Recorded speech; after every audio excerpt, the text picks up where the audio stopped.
Hi friends, welcome to my kitchen. இன்னைக்கு white சுண்டலும் capsicum வச்சு ஒரு குழம்பு எப்படி பண்ணுறதுன்னு பார்க்கலாம். இப்போ ஒரு குக்கர் வச்சுக்கோங்க. இதில் இந்த சுண்டல் ஊற வச்ச சுண்டல் நைட்டே ஊற வச்சுட்டுங்க. இது சுண்டல் மட்டும் இல்லைங்க, பீன்ஸ் எதில் வேணாலும் பண்ணலாம். வெஜிடபிள்ஸ் கூட இந்த மாதிரி ப்ரிப்பேர் பண்ணலாம்.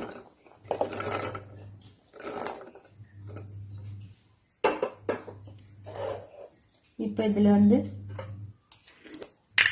அரை டீஸ்பூன் மஞ்சத்தூள்,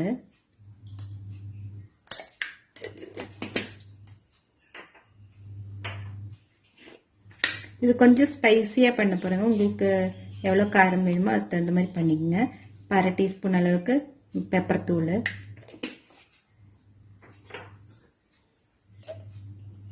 கால் டீஸ்பூன் ஜீரகத்தூள்,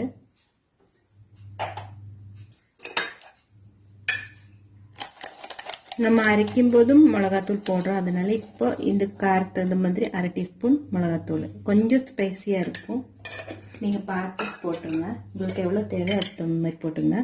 2 டீஸ்பூன் மல்லித்தூள்,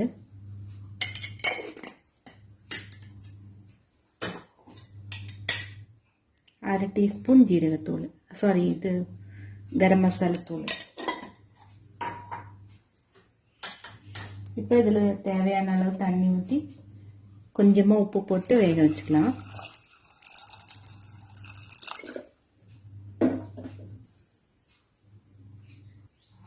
இப்போ இதில் உப்பு ஆட் பண்ணிக்கலாம். கொஞ்சமாக ஆட் பண்ணுங்க, ஏன்னா கடலை வேகணும். இது ஒரு 4-5 விசில் விட்டுடலாம்.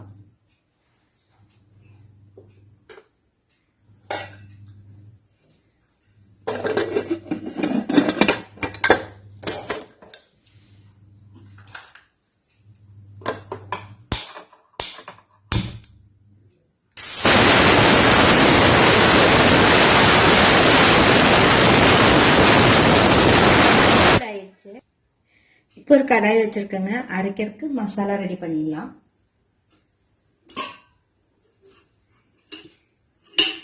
ஒரு டேபிள் ஸ்பூன் அளவுக்கு ஆயில் ஊற்றிடலாம்.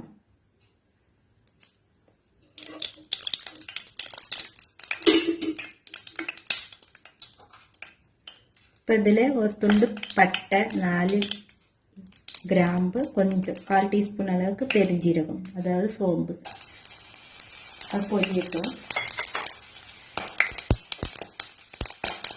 இப்போ இதில் இஞ்சி ஒரு துண்டு, 3 பூண்டு எடுத்துருக்கேங்க. இதை வணக்கிடலாம். இதில் 2 மீடியம் சைஸ் பெரிய வெங்காயம் எடுத்துருக்கேன். ஒரு கேப்சிகம், சின்ன கேப்சிகம், ஒரு தக்காளி, ஆப்பிள் தக்காளி பொடிசாக கட் பண்ணி வச்சுருக்கிறேன். இதை வணக்கிடலாம். கொஞ்சம் வணங்கட்டுங்க. இந்த கேப்சிகமோட ஃப்ளேவர் ரொம்ப நல்லா இருக்கு இந்த குழம்புக்கு. இது நம்ம வறுத்து அரைக்க தான் போகிறோம். எல்லாரும் ட்ரை பண்ணி பாருங்க. நான் 2-3 காய் வச்சு எல்லாமே ட்ரை பண்ணிட்டு எல்லாருக்கும் பிடிச்சிருந்தது, அதனால தான் உங்க கூட ஷேர் பண்ணுறேன். இப்போ இந்த வெங்காயத்தை ஆட் பண்ணிக்கலாம். இஞ்சி பூண்டு நல்லா வதங்கி வச்சு 1 by 1 போட்டுருங்க. வெங்காயம் கொஞ்சம் நல்லா வதங்கினதுன்னு தக்காளி போட்டுட்டு அப்புறம் கேப்சிகம் போடுங்க.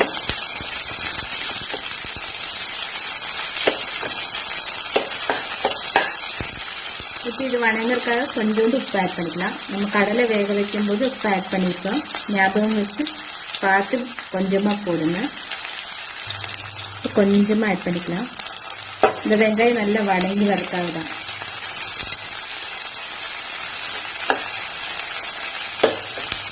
கொஞ்சம் டிரான்ஸ்பரண்ட் ஆனதையும் தக்காளி ஆட் பண்ணிக்கலாம்.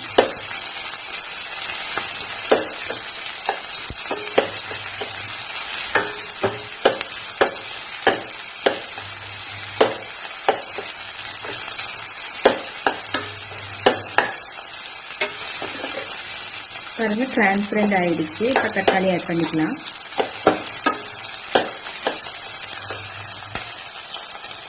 தக்காளி கொஞ்சம் நல்லா உடையட்டுங்க.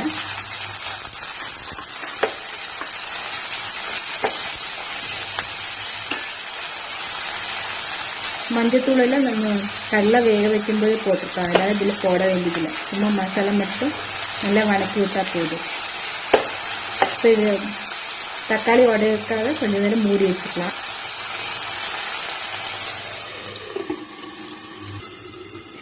இப்போ தக்காளி உடைஞ்சிச்சா பார்க்கலாங்க.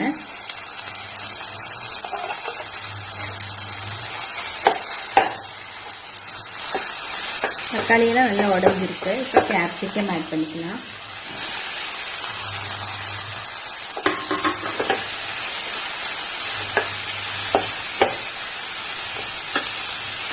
இதுக்கு அரை டீஸ்பூன் மிளகாத்தூள் ஆட் பண்ணிக்கலாம். நம்ம ஆல்ரெடி போட்டிருக்கிறோம், பார்த்து ஆட் பண்ணிக்கணும். நான் இன்னைக்கு கொஞ்சம் ஸ்பைஸியாக தான் பண்ண போகிறேன். நீங்கள் உங்களுக்கு தகுந்த மாதிரி போட்டுக்கோங்க. இந்த குழம்பு வந்து சாப்பாடு, சப்பாத்தி, பூரி எல்லாத்துக்கும் சூட் ஆகும். எல்லோரும் ட்ரை பண்ணிட்டு எனக்கு உங்கள் கமெண்ட்ஸ் சொல்லுங்கள். இதில் கொஞ்சமாக தேங்காய் ஆட் பண்ணிக்கலாம்.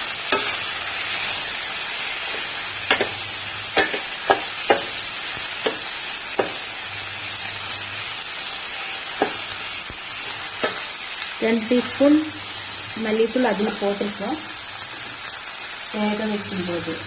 ஸோ இதில் 1 டீஸ்பூன் கூட ஆட் பண்ணிக்கிறேன்.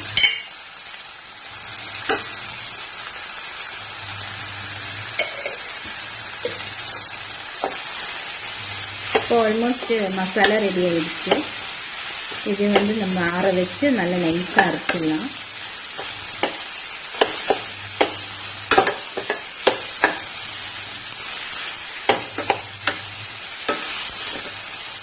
அடுப்பு ஆஃப் பண்ணிடுறேங்க. இது கொஞ்சம் ஆறட்டும். இப்போ கடலை நல்லா வெந்துச்சுங்க. நல்லா வெந்திருக்கு. இதில் அரைச்சி வச்ச மசாலா ஊற்றிடலாம். தேவையான அளவு தண்ணி ஊற்றிடலாம். இப்போ மிக்சியில் அந்த தண்ணி எடுத்து ஊற்றுருங்க.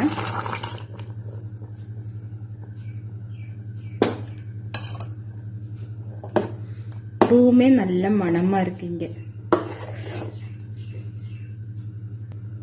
ஒரு 10 நிமிஷம் நல்லா கொதிக்கிட்டுங்க. மூடி வச்சுக்கலாம்.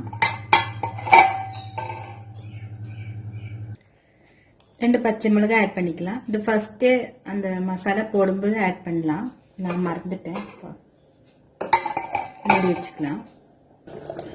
இப்போ 5 நிமிஷம் நல்லா கொதிச்சிருக்குங்க. பார்க்கலாம். பாருங்க, நல்லா பலபலா நல்லா கொதிக்குது. நல்ல அரோமா வருது. மசாலாவோட பச்சை ஸ்மெல் எல்லாம் போயிடுச்சு. இப்போ அடுப்பு ஆஃப் பண்ணிட்டு கொஞ்சமாக மல்லித்தூள் ஆட் பண்ணிக்கலாம். விருப்பப்பட்டா நீங்க தாளிச்சு போட்டுருங்க. நான் தாளிச்சு போடல. இப்போ குழம்பு ரெடி ஆயிடுச்சு. நான் சர்வ் பண்ணிட்டு உங்களுக்கு காமிக்கிறேன். கேப்சிகம் கடலை குழம்பு சூப்பரா ரெடி ஆயிடுச்சு. எல்லாரும் செஞ்சு பார்த்துட்டு உங்க கமெண்ட்ஸ் எனக்கு மறக்காம சொல்லுங்க. இந்த வீடியோ பார்த்ததுக்கு ரொம்ப ரொம்ப தேங்க்ஸ்.